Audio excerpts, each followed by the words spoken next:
Então, boa tarde. Sejam todos bem-vindos. É um prazer recebê-los aqui. Costumo dizer que nós estamos hoje com pouca gente, depois da pandemia acontecer tudo aquilo que todos nós já sabemos, né? Mas não importa. O que importa é aquilo que nós desejamos fazer, né? Nós hoje trouxemos nossos irmãos na realidade ele é de Princesa, mas hoje ele está morando em Serra, né? Acabei de saber agora, né? E ele já, inclusive, já esteve aqui em outras palestras, em outras ou em outras só? Outras, né? Em outras palestras. Mais uma vez nós agradecemos imensamente o esforço que ele faz para um dia de sábado, essa hora estar aqui. E hoje a palestra vai ser, o tema vai ser Cristo Consolador. Cristo Consolador. E para iniciarmos, eu vou iniciar com uma oração. Inclinemos nossas cabeças e, ao mesmo tempo, elevamos nossas mentes até o alto, até o nosso Pai Maior, a espiritualidade maior, para que possamos, assim, captar bem o que vai ser escolhido aqui. Pedimos ao bom Deus que, através de palavras simples, porém que nós possamos entender,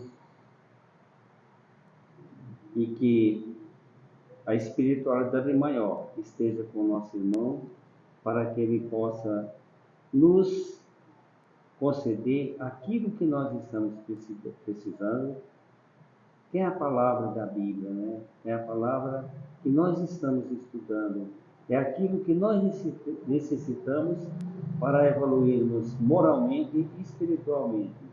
Pedimos ao bom Deus que intue o nosso palestrante para que ele possa fazer com facilidade, com amor, aquilo que nós precisamos.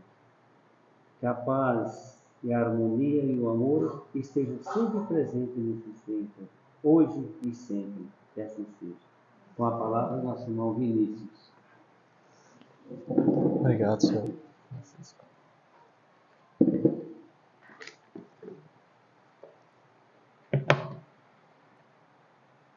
Deixa eu abrir aqui a colinha.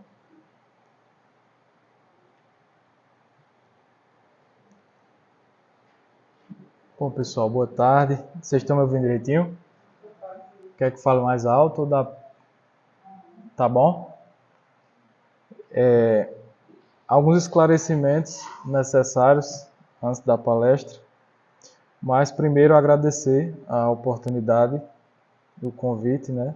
Desde a pandemia que eu estava afastado das palestras, porque tive que me ocupar com questões profissionais de estudo. Era longe, tinha que viajar e quando chegava tinha muita coisa para fazer. Veio o casamento, então acabei me afastando um pouco das palestras, né? Não do espiritismo, das palestras. E agora, como primeira oportunidade, aqui em Triunfo, obrigado, mais uma vez com vocês, uma casa que eu gosto muito, pela paz que a gente sente, pela simplicidade que a gente sempre encontra, que é a verdadeira, o verdadeiro templo, né? Que a gente prega dentro da ideia espírita, né? Onde a gente não tem hierarquia eclesiástica, onde hoje eu podia estar aí assistindo vocês, hoje vocês estão me assistindo, e todos nós, de igual para igual, a gente conversa sobre espiritismo. O fato de Vinícius estar aqui não representa que ele seja acima ou melhor do que ninguém que está aí assistindo. Há uma colaboração, né, de entendimento, de interpretação e de conteúdo. A ideia de trazer esse estudo do Cristo Consolador ela é proposital, por dois motivos. O primeiro é que faz parte de um capítulo do próprio Evangelho segundo o Espiritismo. Então, um tema que foge da invenção do palestrante, da tentativa de fuga, né, do que Kardec propõe. Para a gente que ainda está aprendendo, é melhor ficar na linha de Kardec. Segundo motivo é a minha preferência, o meu gosto também por esse capítulo. Minha esposa disse, tu gosta muito desse capítulo, né? De fato, eu gosto muito desse capítulo do Evangelho segundo o Espiritismo. Eu disse 2, mas vou dizer o terceiro, né?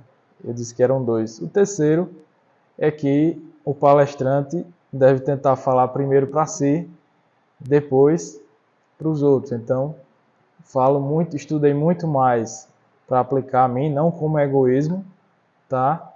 Mas como forma de também aplicar a mim aquilo que eu estou apresentando. Então, a ideia sobre Deus na sociedade humana, ela não foi igual na história da humanidade, a gente sabe disso. Há muito, muito tempo atrás, antes de Moisés existir, precisamente mais de 3.500 anos atrás, se tinha uma preponderância da ideia de que haviam vários deuses.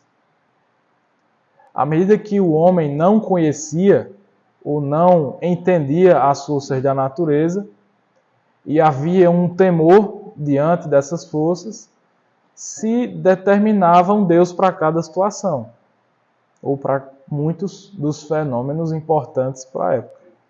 O Deus da colheita, por exemplo, e outros deuses que haviam nessas sociedades.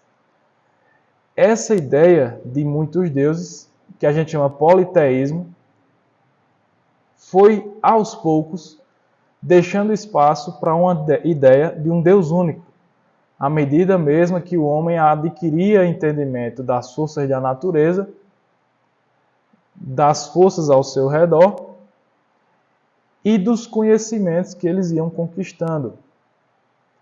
Até que um povo especificamente, liderado por Moisés, passa então a assumir o monoteísmo, a ideia do Deus único, como uma regra, uma lei na sua convivência religiosa, que se confundia com a política.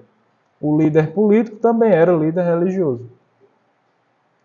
E, muito tempo depois, essa ideia do monoteísmo passa então a vigorar na maioria das civilizações.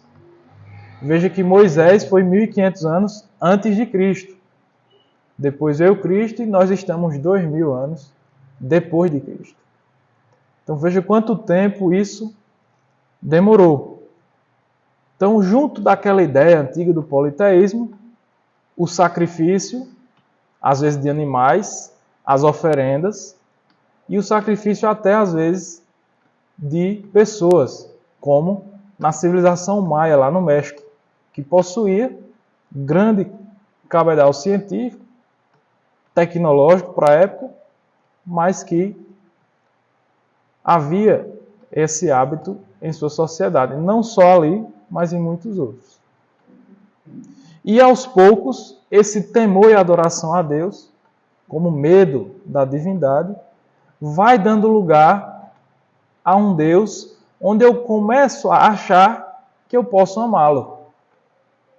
Até que um dia, Jesus vem à Terra e traz não só a reafirmação que Moisés colocou de que havia um Deus único, como ele derruba aquela ideia de um Deus a quem eu devo temer e renova essa visão, aliás, modifica essa visão dizendo que eu posso, amar a Deus.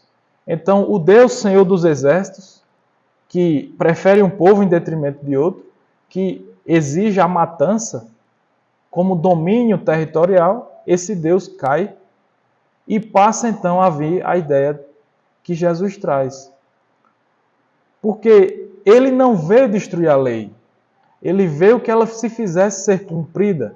E a ideia de um Deus vingativo e raivoso não fazia parte da lei de Deus, do verdadeiro Deus. Então, o termo que ele usava para se referir a Deus, nas traduções de alguns autores, significava meu querido paizinho.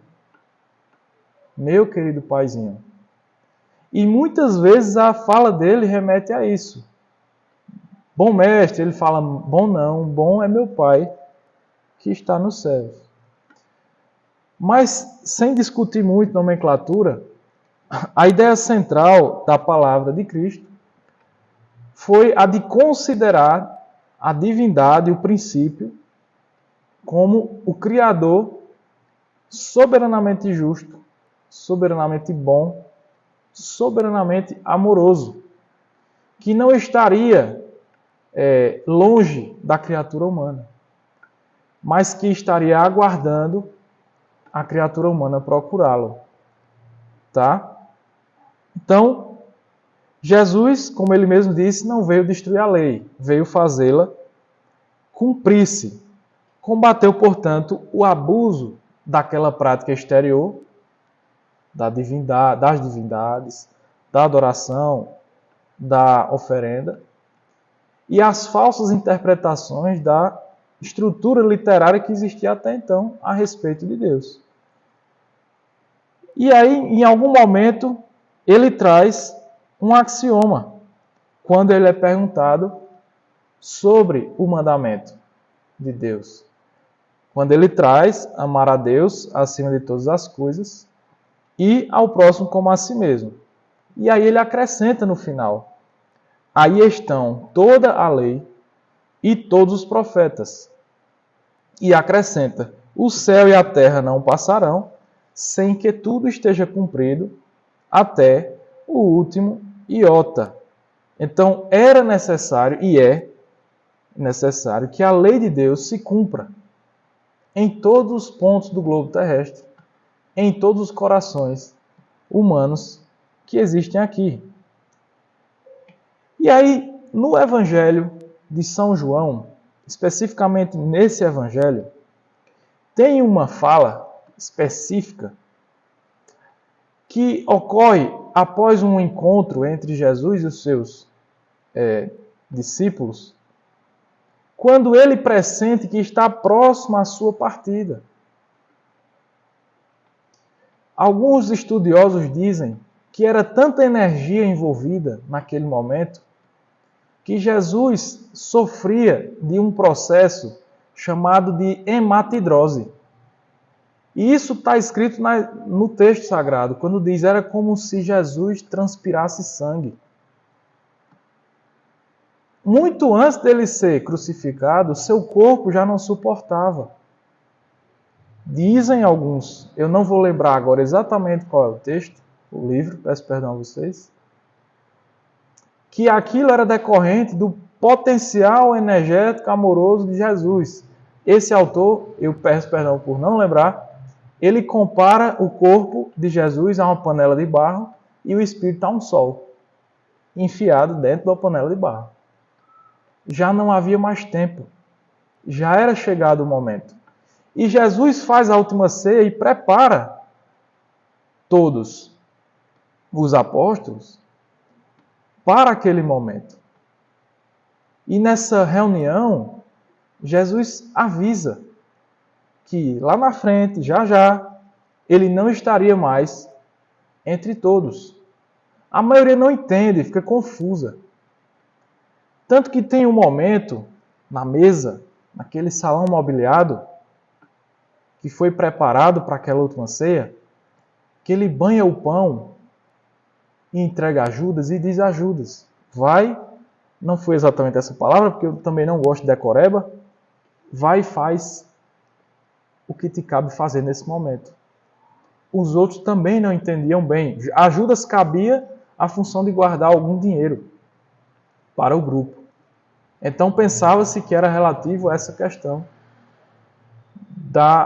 do dinheiro lá que Judas guardava. Mas na verdade, Jesus sabia que havia ali alguém que iria dedurá-lo, apontá-lo as autoridades. E esse era Judas. E Judas de fato sai e cumpre o que estava designado a fazer, até porque havia uma profecia que dizia que aquilo iria acontecer. Que o Cristo seria crucificado, né? E aí, nessa fala de São João, capítulo 14, Jesus dizia isso: se me amais, guardai os meus mandamentos. Ou seja, era o início da despedida. Eu rogarei a meu Pai e ele vos enviará outro consolador, a fim de que fique eternamente convosco. O Espírito de verdade, que era esse consolador, que o mundo não pode receber, não podia receber naquele momento, o Espírito de verdade, porque não o vê e absolutamente não conhece. Mas quanto a vós, conhecê-lo-eis, porque ficará convosco e estará em vós. Porém, o Consolador, ainda na fala de Jesus, que é o Santo Espírito, na maioria das traduções está dito assim, que meu Pai enviará em meu nome, vos ensinará todas as coisas e vos fará recordar tudo o que vos tenho dito. Então, vamos analisar essa mensagem. Guardai os meus mandamentos se me amais. Quer dizer, já não há tempo de eu ficar aqui relembrando a vocês os meus mandamentos. Então guardem. Tanto que lá no texto original, quando você vai continuar a leitura, ele diz: amai-vos uns aos outros, vocês entre si. Os meus discípulos serão conhecidos por muito se amarem. Então são alguns dos. Esse é um exemplo de um dos mandamentos que Jesus coloca. E quando ele fala: eu rogarei a meu Pai e ele vos enviará outro Consolador, porque naquele momento o próprio Jesus era o Consolador. Tanto que mais na frente, quando esses discípulos estavam começando a entender, compreender o que Jesus estava falando, há uma parte lá no texto que diz que Jesus os encontra dormindo e tristes. Mas provavelmente não dormindo no sentido da soneca, no sentido do não entendendo a realidade completamente, numa certa situação de sono, né? Sono espiritual talvez. E entristecidos, porque havia um clima de despedida, embora eles estivessem atordoados com toda aquela história. Então, Jesus promete um outro Consolador. E ele diz que nesse momento, o mundo não pode vê-lo e nem conhecê-lo. Ora, vamos lembrar que teve um momento na Terra que o homem não podia entender que havia um Deus único, porque ele não tinha ainda os elementos intelectuais e morais para compreender o monoteísmo.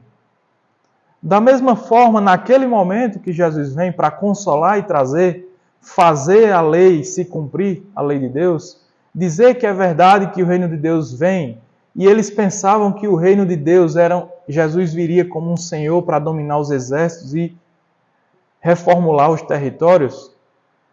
Tanto que Jesus é perguntado: é verdade que sois rei? E ele diz: sou rei, tu dizes, mas meu reino não é deste mundo. Então Jesus vem trazer essa ideia de um reino de Deus, não um reino terreno, mas um reino em uma pátria espiritual, em um reino nos corações dos seres humanos. E aí Jesus traz aquela mensagem porque o povo já estava pronto, ou pelo menos uma boa parte do povo já estava pronto para receber aquele choque. Quando eu digo choque, é porque em muitos momentos Jesus reafirma o que havia sido dito pelos profetas que anunciavam sua chegada. Ele confirma a missão de João Batista. Ele vai até João Batista, que era seu primo, que havia convivido com ele na infância. Ele confirma alguns mandamentos de Moisés. Entretanto, muitas vezes, pessoal, Jesus é um quebrador de cultura. Quando ele chega e diz: foi dito a vocês isso, eu, porém, vos digo que não é assim. Então, ele traz uma verdade, reafirmando o que já tinha sido acerto diante da lei de Deus, quando esses profetas faziam cumpri-la, e modificando aquelas crenças que ele considerava, que ele enxergava como sendo falsas interpretações sobre a lei de Deus. Então é por isso que ele fala dessa forma, e muitas vezes confirma, muitas vezes ele refuta e afirma de outra forma. Vos foi dito isso, eu, porém, vos digo. Então, quando ele diz, o Consolador que fique eternamente convosco, ele enviará outro Consolador. Outro. Ele era um, viria outro. E ele diz também que ficará convosco e estará em vós e fique com vocês, convosco, eternamente. Falando que esse Consolador ficará eternamente conosco, ele deixa claro que o outro Consolador que viria, pessoal, não era um ser humano. Não tinha como o novo Consolador vir e ficar eternamente. Ele ia desencarnar. Então, o terceiro Consolador não foi uma pessoa. O segundo Consolador, aliás. Não foi uma pessoa. Quando Jesus diz, enviarei um outro Consolador. O Consolador prometido. Não era alguém. Por quê? Porque tinha que ser uma doutrina, gente, que ficasse conosco eternamente. Tinha que ser uma doutrina. E esse Consolador, essa doutrina, ela ensinaria todas as coisas. Ou seja, Jesus deixa implícito aí que ele não ensinou tudo. Se o Consolador prometido, que viria no futuro, iria ensinar todas as coisas, nem Jesus tinha ensinado tudo, e ele afirma isso de forma muito aberta. Então ele confirma que os apóstolos não tinham conhecimento de tudo ainda. E além de ensinar todas as coisas, ele diz, o Consolador prometido vos fará recordar tudo o que vos tenho dito. É como se Jesus pressentisse que nesses anos, nesses séculos, após o seu desencarne, a sua mensagem seria deturpada, seria modificada. E assim cremos que foi. É comum outros colegas de outras religiões, eu tenho muitos amigos e irmãos que eu considero muito, que não são espíritas, e eles julgam o espiritismo, sem conhecer profundamente. Porque nós não julgamos as doutrinas que não são espíritas. Na verdade, o que o espiritismo afirma é que a gente reconhece a importância das religiões. Há quem precise do batismo, por exemplo, para se renovar, e há quem não precise. Existe aquele aluno que precisa ir para campo. Existe aquele aluno que, para aprender, tem que ir no laboratório. E tem um aluno que não consegue aprender em sala de aula. Ele escuta na sala de aula, mas ele só aprende quando ele vai para casa e pega o livro e lê. Porque são maneiras didáticas para aquele indivíduo entender o mesmo tema. Maneiras diversas, cabeças diversas. Então, é importante, sim, a diversidade religiosa. Mas o Espiritismo se põe como talvez uma solução para alguns mistérios que essas outras religiões não responderam. Quando nós vamos e perguntamos, por que existe tanta maldade? Por que existe, aparentemente, privilégios? Por que fulano aparentemente é feliz?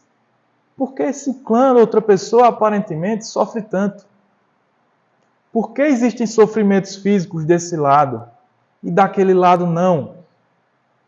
E se nós entendêssemos Deus como nos dando uma única vida, tudo isso nos pareceria injustiça. Então, a essa pergunta, muitas vezes eu escutei a resposta. São os mistérios de Deus. Porque, no geral, a gente é muito igual. A gente é monoteísta. A gente considera Cristo como sendo modelo e guia da humanidade, como está escrito na pergunta 625 do Livro dos Espíritos. e como as outras religiões se denominam cristãs. A diferença está na resposta de mistério de Deus e naquilo que Emmanuel traz, dizendo que Jesus é a porta e o Espiritismo é a chave. Em nenhum momento Kardec se coloca como religião acima das outras. Ele coloca o Espiritismo como o futuro das religiões. Quando elas quebrarem o preconceito com o Espiritismo e entenderem que essas ferramentas que os Espíritos nos trazem ajudam a responder esses questionamentos que, sozinho, a religião ainda não conseguiu responder. Então, voltando à nossa discussão, o Consolador prometido. Jesus diz, no futuro enviarei um Consolador, que ficará eternamente convosco. Não era um ser humano, porque não tem como um ser humano ficar eternamente conosco. E esse futuro era para relembrar o que foi dito. Os apóstolos não tinham amnésia, não tinham perda de memória. Como é que o Consolador no futuro ia reencontrá-los? E eles tinham esquecido de tudo? Naquela vida aqui não era. Eles tinham que renascer de novo para reencontrar esse Consolador. Porque ele ia ficar eternamente conosco.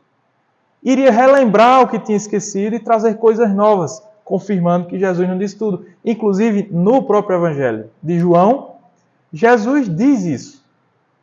Eu não disse tudo, porque a humanidade, vocês ainda não podem saber tudo. Não tem condições. Ele disse naquela época.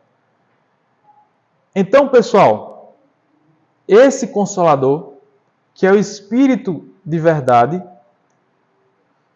traz no Livro dos Espíritos, no Evangelho segundo o Espiritismo, no seu prefácio, uma introdução muito bonita, onde ele diz, os Espíritos do Senhor, com um imenso exército, vêm, à Terra. E aí discorre um texto que parece poético. Iluminar, esclarecer, trazer verdades sobre a vida espiritual. Então Kardec, em A Gênese, coloca, portanto, o Espiritismo, não da cabeça dele, mas compilando informações trazidas do plano espiritual, de que era essa doutrina a terceira revelação prometida por Jesus. E aqui, sem querer desrespeitar nenhuma outra religião, obviamente, tá? Essa revelação trazia verdades imutáveis, porque todos nós temos uma história a falar sobre comunicabilidade com o além. Porque o próprio Moisés tinha relatado, em outras leis, não na do Decálogo, algumas situações no Antigo Testamento em que ele proibira a comunicabilidade. Que, portanto, ele não ia proibir aquilo que não existia. O que acontece é que o nome espiritismo, espírita, espírito, está na mente coletiva como algo místico. Assim como astrologia remete a signos. Quem acredita em signos? Superstição. Assim como alquimia é um termo que representa misturas mágicas de substâncias, que na verdade de mágico não tem nada. Mas foi a astrologia, e isso é um comentário de Kardec, não é meu, foi a astrologia que fundou a astronomia, a ciência que hoje ajuda o avião a ir e vir, a pousar com segurança, ajuda o navegante a localizar a costa. Porque do misticismo nasceu a ciência. A geografia, delimitou os territórios. E da alquimia surgiu a química, que virou ciência, ajudou a desenvolver, como, por exemplo, Marie Curie lá, o estudo da radiologia, da radiação. E hoje a gente tem raio-x, tomógrafo, enfim, vários diagnósticos por imagem para a saúde. Confundir espiritismo com manipulação mediúnica irresponsável é não conhecer Espiritismo. Porque o que ele fez foi pegar um fenômeno que já existia na natureza, no ser humano, que era muito envolvido em temores, desconhecimento, desconfiança e medo, e explicou. Explicou trazendo uma moralização, uma finalidade útil aos da mediunidade. Só o que ele fez foi isso. Mas não foi exatamente Hipólito e Leon. Ele recebeu as informações dos próprios espíritos. Ele não teorizou para depois tentar provar. Ele viu que existia, recebeu as mensagens, catalogou, aplicou um método científico para ver o que cabia e o que não cabia, e aí conseguiu publicar o Livro dos Espíritos e os outros 4 livros que a gente conhece da doutrina espírita. Então, a característica essencial de qualquer revelação, pessoal, tem que ser falar a verdade. E o Espiritismo traz, dentro dessa revelação, a verdade do mundo espiritual, que sempre gritou e assustou a humanidade, mas que agora traz uma roupagem diferente, de amor, onde o ser humano pode se comunicar, sim. Pode ajudar, inclusive, assim como pode ser ajudado. Então, Jesus, querendo que nós nos ajudemos, mortos e vivos, expandíssemos a possibilidade da fraternidade universal. Porque a vida maior não é essa, é a que está do outro lado. Então, essa revelação espírita traz um novo panorama, pessoal. E ao trazer isso, ela traz novas perspectivas. Aquele que não acredita em vida após a morte só pode esperar o nada depois da morte. Então ele vive para os prazeres do momento. Eu não sei se eu estou vivo amanhã. Tá vivo amanhã e eternamente. E ao entender que a vida é eterna, o Espiritismo traz consequências morais sobre os nossos atos. Mas, ao mesmo tempo, é um eterno consolo. Então, quando Jesus disse, no futuro enviarei um Consolador, ele consolava aquelas pessoas que certamente iriam sentir muita falta dele. Maria Madalena, que chegou para ele e disse, mas Jesus, será que eu tenho possibilidade de ser vista por Deus um dia? Eu que prostituí. Ele disse, Maria, sempre vai ter um espaço. Porque Deus ama a todos nós. Então, à medida que o Espiritismo traz essa realidade sobre as consequências dos nossos atos, ele também traz uma perspectiva de consolo para aquela mãe que tem saudade do filho que se foi, para aquela família que em algum desajuste, em algum momento se perdeu, aquele filho que entrou para o alcoolismo, para as drogas, ou para qualquer outra viciação, para mim mesmo, para você, que pode ter algum tipo de culpa do passado, alguma mágoa, mostrando que a vida é eterna, que Deus ama a todos nós e que não há um inferno eterno para nós todos. Por quê? Porque, como eu disse no início, Deus é soberanamente justo e bom, e não é Vinícius que está dizendo. Foi o próprio Jesus que disse. Em nenhum momento Jesus pregou que alguém seria condenado eternamente ao fogo. Se assim fosse, aquele criminoso ao seu lado, ele não teria prometido a salvação. Agora, o que o Espiritismo traz, que é uma diferença muito grande em relação às outras religiões cristãs. Muitas delas param na culpa. Eu sei que eu errei, me dei conta, eu sinto culpa. Eu me arrependo. E se eu me arrependo, eu estaria salvo. Muitas religiões estacionam no arrependimento. É normal sim sentir a culpa, desde que ela não paralise, não deprima, não estacione sua força para caminhar para frente. Depois da culpa, é normal que venha o arrependimento. É até salutar. E essa culpa e arrependimento vem acompanhada de dor. Não tem como vir sem dor, pessoal. Só que muitas religiões trazem a dor como castigo. A dor é castigo, a doença é castigo, a pobreza é castigo, tudo é castigo. E Jesus não trouxe a ideia de castigo. Ele trouxe a ideia de um pai. Ora, se nós, se fôssemos pais, alguém daqui que é pai ou mãe, por mais criminoso às vezes que seja um filho, o ama incondicionalmente, dentro das nossas limitações e imperfeições, imagina Deus diante da humanidade. E não sem razão é afirmado lá que um dia haverá um só rebanho e um só pastor. Confirmando que, enquanto houver uma filha desgarrada, o mundo não passará. E isso é amor puro, pessoal. É consolação pura.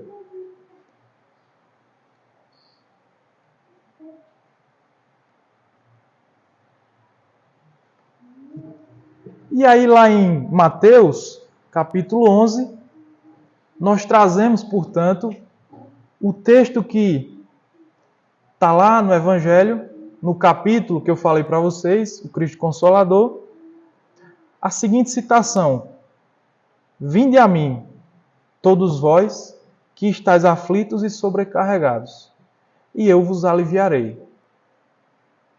Tomai sobre vós o meu jugo e aprendei comigo, que sou brando e humilde de coração, e achareis repouso para as vossas almas, porque suave o meu jugo e leve o meu fardo. Essa consolação, essa é eterna. Foi dada por Cristo. Porque, como eu dizia, havia uma duplicidade de consolo naquela primeira frase. No futuro enviarei um Consolador prometido que estará convosco eternamente, que relembrará o que foi esquecido, ou seja, o que Cristo disse foi modificado porque não foi bem entendido ou porque havia uma intenção em modificar. E lhe dirá coisas novas.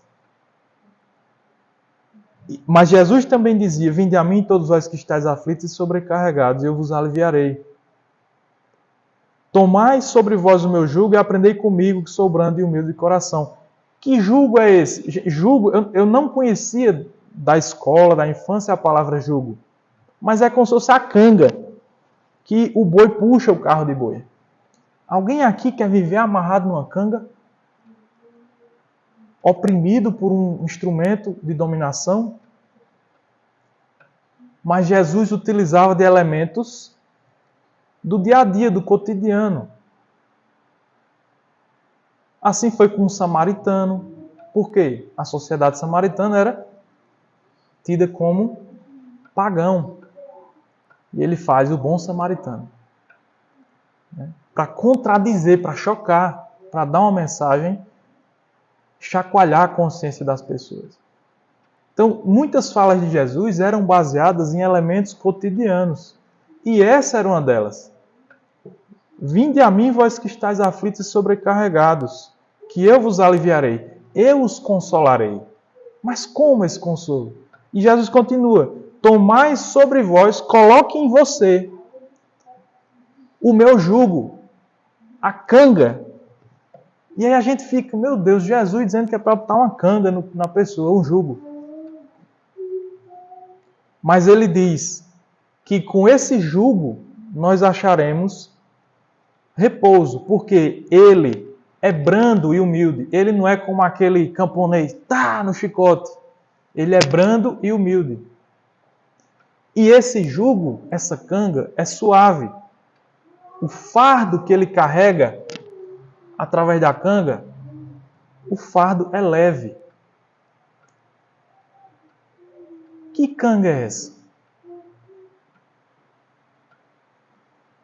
E aí Kardec complementa. faz depender de uma condição a assistência de Jesus e a felicidade que ele promete aos aflitos. E ele promete. Porque essa frase, essa ideia, também está nas bem-aventuranças. Bem-aventurados os aflitos. Mas que aflição é? É aquela aflição por comprar um carro novo, ganhar na Mega? Certamente não. Então ele diz, essa condição está na lei por ele ensinada. O seu jugo é a observância dessa lei. Que lei? Amar a Deus sobre todas as coisas e ao próximo como a si mesmo. E todos os desdobramentos que trazem com ela. E esse jugo é leve, porque ele impõe apenas o quê? Como dever? O amor e a caridade. E essa ideia que o Espiritismo traz de caridade é muito combatida por aí. Não sei por quê. Porque Jesus traz, é preciso perdoar 70 vezes, 7 vezes. E perdão, o que é se não for caridade? Agora o entendimento de perdão é diferente. Perdoar não é estender a cabeça àquele que já te agrediu. Porque se há uma pessoa no seu convívio que precisa de tratamento psiquiátrico, psicológico, perdoá-lo não significa dar novas oportunidades ao erro para ele. É orar por ele. É não desejar o mal de volta.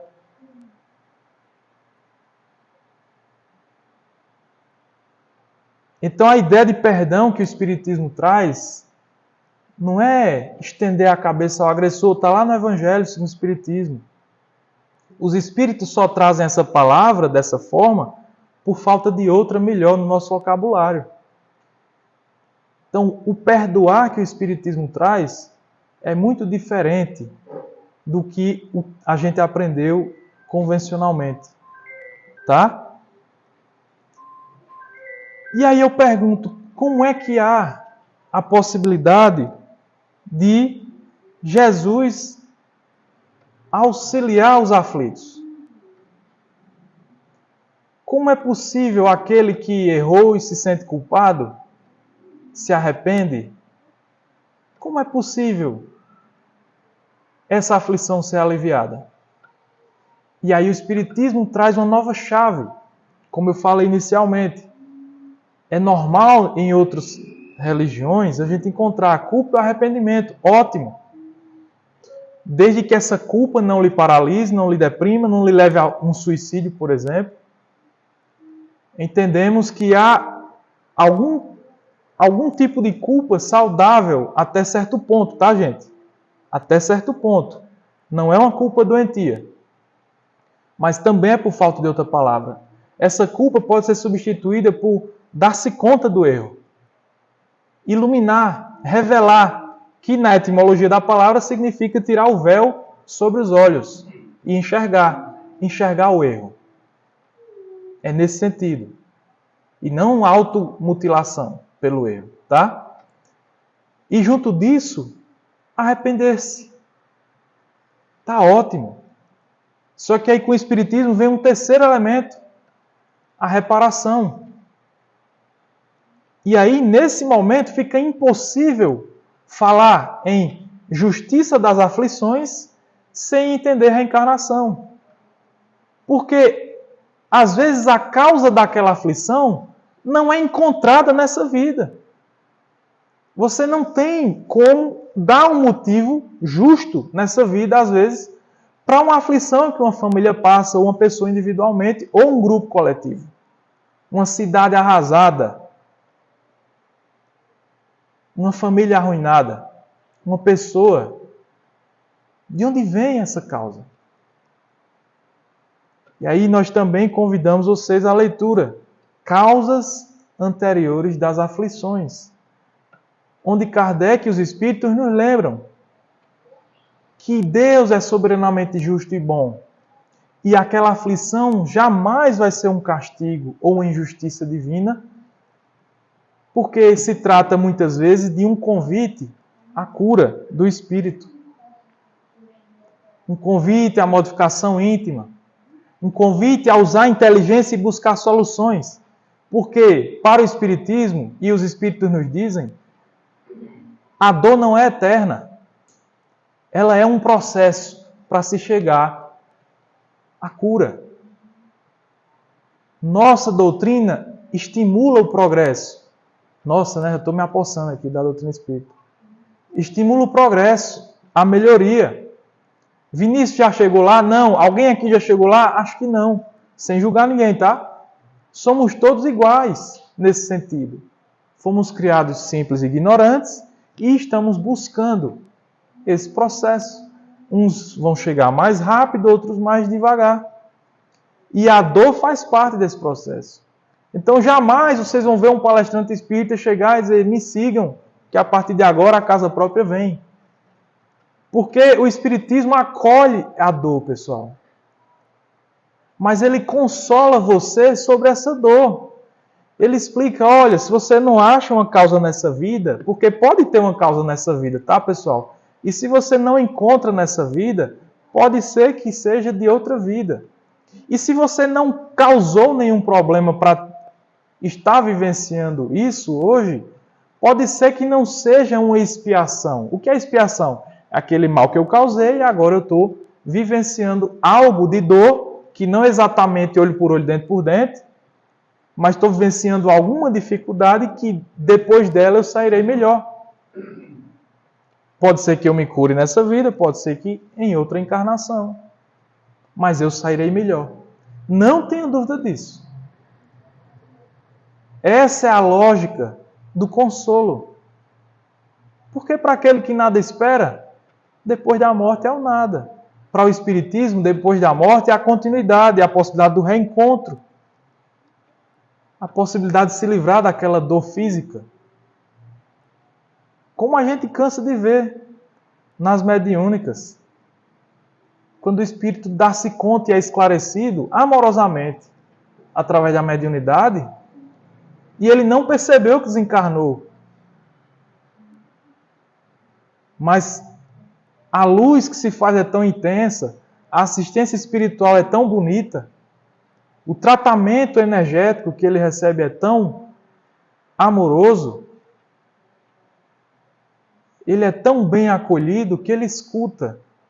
E os espíritos auxiliando os encarnados chegam ao ponto de conseguir esclarecê-lo. E de repente aquilo que era nuvem escura, ele clareia. E enxerga um ente querido muitas vezes. Minha mãe está aqui.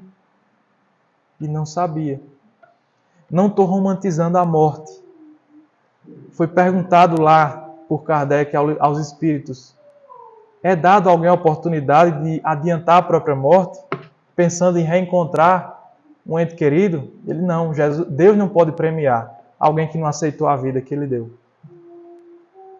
Não é romantizando o suicídio, nem a morte, tá? Não entendemos dessa forma. Mas que a morte é um elemento natural da nossa vida e necessário, assim como a encarnação. Portanto, a pluralidade das existências, pessoal, explica as aflições. E é onde o Espiritismo derruba o inferno, a ideia de inferno. Porque inferno passa a ser, então, a sua consciência. Aquilo que eu faço. O homem autorresponsável, artífice de sua própria existência. Ah, mas ele passou por um trauma. É digno de tratamento. Tá? E de compreensão e de amor. Mas a religião vem também para nos ajudar a nos ensinar como podemos melhor reagir diante dessas dificuldades, diante dos traumas, das perdas. E paulatinamente vamos educando o nosso espírito. É por isso que Jesus diz: vinde a mim todos vós que estáis aflitos e sobrecarregados. O meu jugo é suave e o meu fardo é leve. Eu queria concluir essa fala com um texto que está no livro O Céu e o Inferno, que Allan Kardec organizou. Seu último texto, o último para encerrar o livro, que refere-se a expiações terrestres de espíritos que voltaram em reuniões para contar o seu testemunho do que aconteceu em sua vida.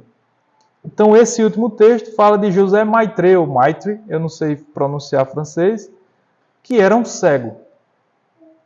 E Kardec explica antecipadamente que ele pertencia a uma classe mediana da sociedade, os pais tinham posses, e aos 20 anos ele fica cego. Aos 30, ele fica surdo. E procuravam na biografia de José Maitre o que ele tinha feito para colher tão má sorte.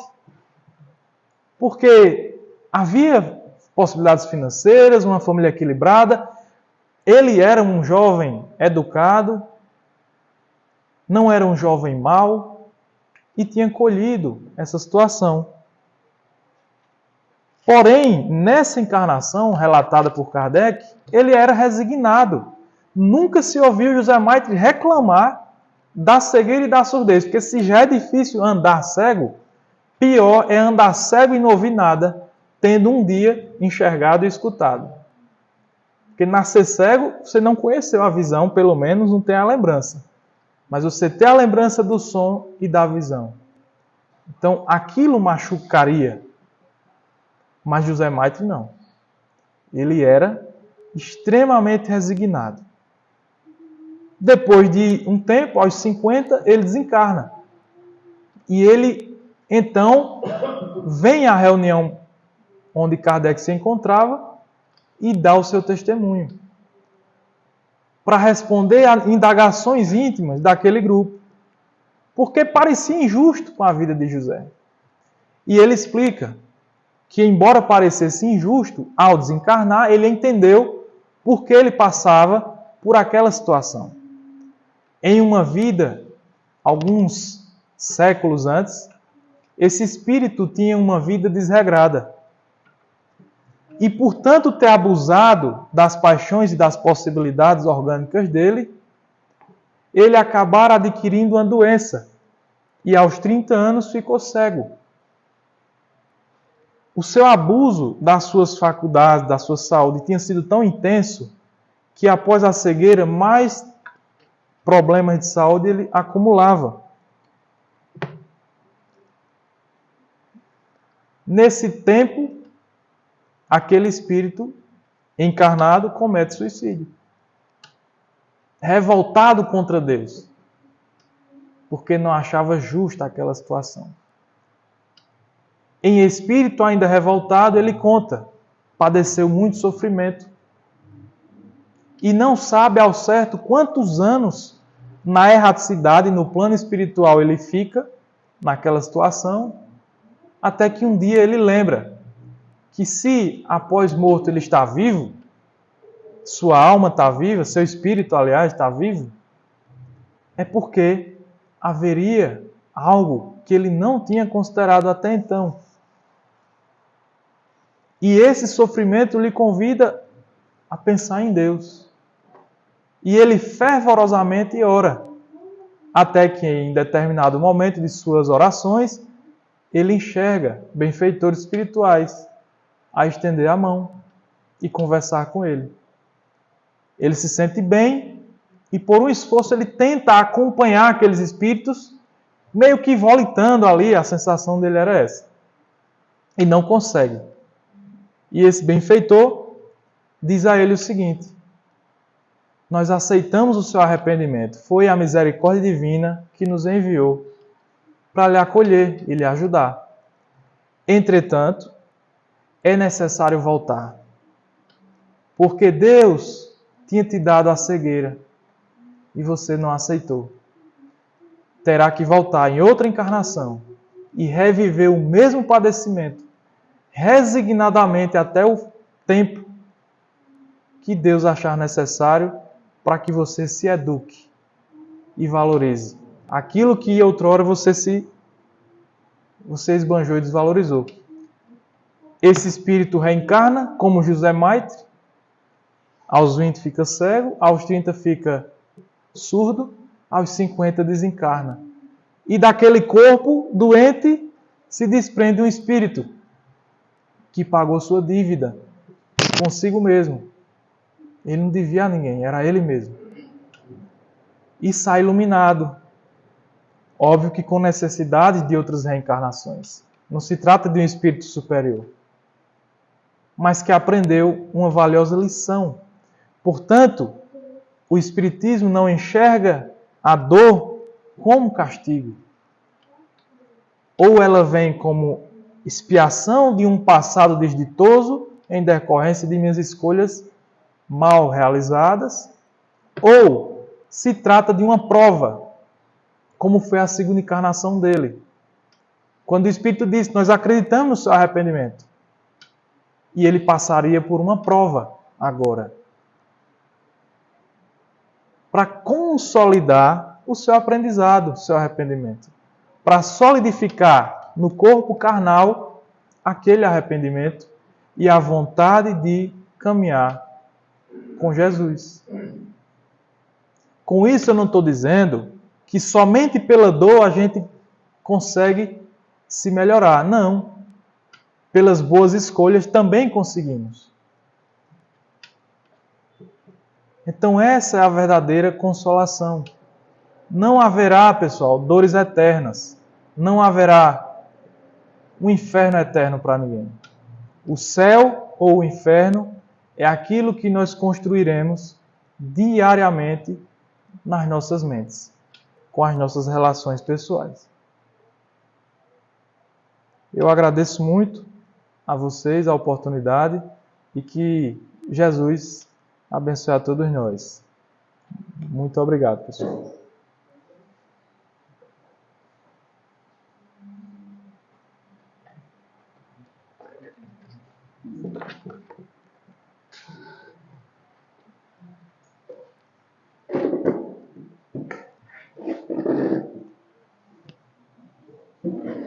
Vejam bem como Deus é bondoso, é misericordioso, né? Mandou seu filho aqui para indicar os caminhos que nós temos que segui-los. Durante 3 anos, todos sabem disso, né? De 30 a 33, ele fez essa pregação, ele ensinou esses caminhos. Mais 3 anos, principalmente para aquela população, para a humanidade daquela época, que era ainda um pouco ignorante, podemos dizer assim, foi pouco, 3 anos de ensinamento. Mas ele é tão bondoso que nos prometeu o quê? O que o irmão falou, o Consolador. E esse Consolador não era uma pessoa que iria morrer como ele morreu. Sabemos disso, né? Esse Consolador, como foi bem explicado pelo nosso irmão palestrante, ele não morreria, seria eterno. E pela lógica, quem é esse Consolador? Só podia ser o Espiritismo. E por coincidência, agora no dia 18 de mês, né? Abril. Completou 166 anos. Queremos dizer com isso que os caminhos estão traçados, os caminhos estão claros, né? A cartilha está aí, detalhando o que nós temos que fazer para alcançar aquilo que nós estudamos no Pentateuco, né? Aquilo que nós estudamos nesses 5 livros, que é o que? A nossa evolução. Queremos agradecer imensamente a presença de todos. Fiquei imensamente emocionado quando nossos irmãos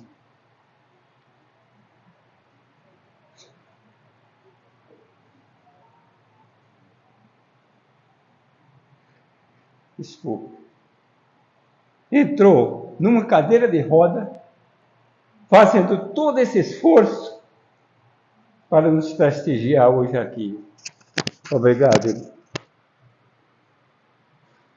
Para encerrarmos, Queremos pedir que o irmão nos faça uma oração encerrando.